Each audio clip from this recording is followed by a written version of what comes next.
आज ये जो मुश्तरका करारदाद पेश हुई है, ये यकीनन एक खुशाइन बात है, एक कलेक्टिव मैसेज है बलूचिस्तान की तरफ से, इस अगस्त फोरम की तरफ से पूरी दुनिया के लिए कि बलूचिस्तान और बलूचिस्तान के लोग, यहाँ के मुत्तहिद नुमाइंदे हर मुश्किल वक्त में,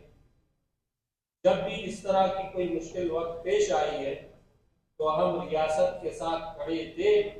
और खड़े रहे। अगर हम तारीख उठाकर देखें, 1947 में जब पाकिस्तान का वजूद हुआ, उस वक्त भी इस रियासत की वजूद को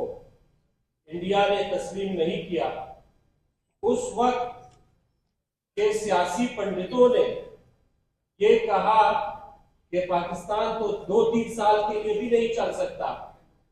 बल्कि पाकिस्तान ने वापस इंडिया के साथ शामिल होना है। तो इंडिया की उस वक्त से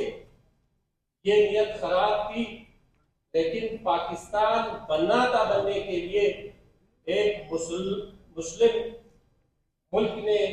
सब कॉन्टिनेंट में बनना था, और पाकिस्तान बना, और पाकिस्तान बना ही कायम रहने के लिए। इंडिया की ये क्या ख्याली होगी कि पहलगाम जैसे वाक़ये को वो इल्जाम लगाए पाकिस्तान पे, लेकिन पूरी दुनिया वाकिफ है कि इस वक्त पाकिस्तान में, खसूसन बलूचिस्तान में जो दहशतगर्दी हो रही है, वो इंडिया के प्रॉक्सीज है। इंडिया उनको सपोर्ट कर रहा है, और इसके सबूत, इसके डॉजियर इंटरनेशनल फोरम्स में पाकिस्तान ने प्रेजेंट किए हैं।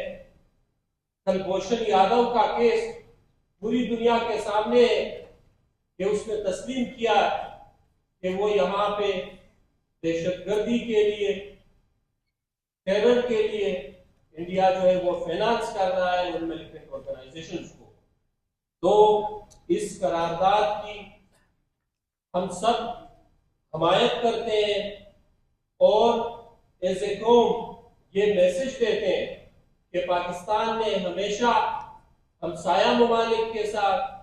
इंटरनेशनल कम्युनिटी में जो पाकिस्तान का रोल रहा है,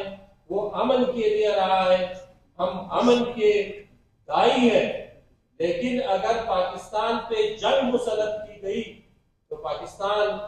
जो पूरी मुस्लिम उम्मा का और दुनिया में